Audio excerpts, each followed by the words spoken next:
Shalom, welcome to this week's Dvar Torah. This week we have Parshas Toldos, an exciting Dvar Torah, and I'd like to share a couple of ideas with you about it. Really one central idea. We're going to concentrate on threats. For those of you that remember, some of us just from the history books, in October of 1962, the Soviet Union placed missiles, nuclear missiles, in Cuba. President Kennedy found out about this. It wasn't an announcement by the Soviets. They were doing it clandestinely. President Kennedy found out about it, met with his advisors about it, and came up with a plan to blockade Cuba.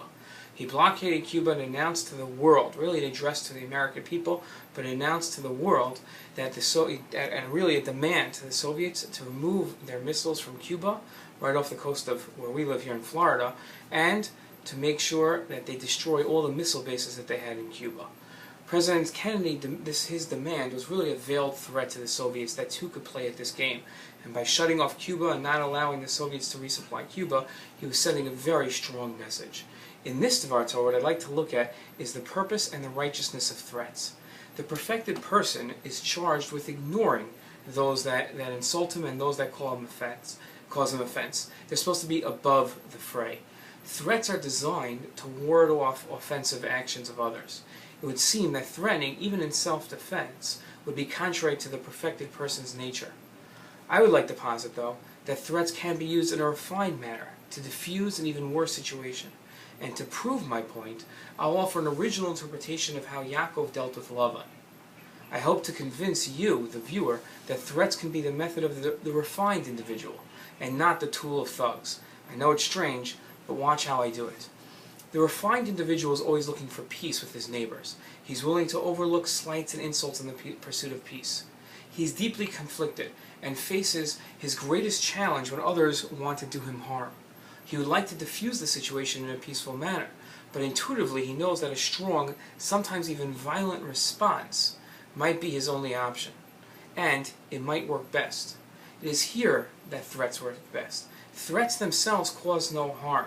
They inflict no damage, only put people on notice. They provide options, one for peace and one for war. It tells someone's foe that the option is theirs, and that you are hoping for peace, but ready for war. When properly applied, the threat pushes one in the direction of peace. In our Sedra, Yaakov tells Lavan, I will work for your daughter Rachel. Well, he says it like this. Listen carefully to the words. I will work for 7 years for Rachel, your younger daughter.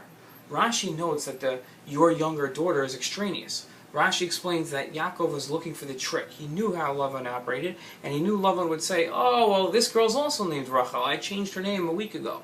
Or, I'll give you a different girl. She's not the youngest, but... And he knew there would be a trick.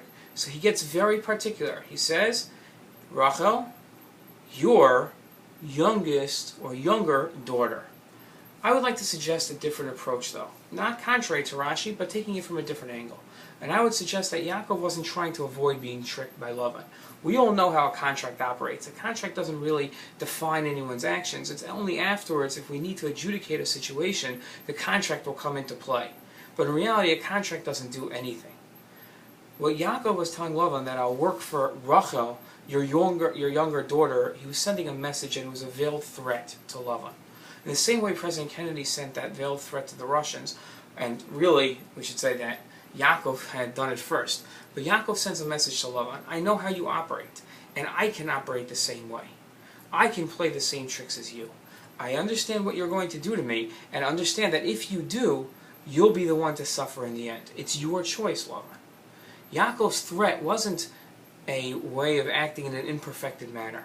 Yaakov was trying to have the best relationship with Lavan, but knew the type of person he was working with. And he understood that he had to operate in a certain way. In the end, we see, and this I didn't write in my written dvar Torah, so you get a special treat by watching the video. But in the end, we see that Yaakov actually had to resort to trickery. When he leaves Lavan, he doesn't give him advance warning. He just walks right out in the middle of the night. In the end, Yaakov had to use his threat, unfortunately, but hopefully for us, number one, we'll always have peaceful relationships with others, and we'll never even have to revert to a threat. Shabbat Shalom, and I hope that you'll watch in the coming weeks.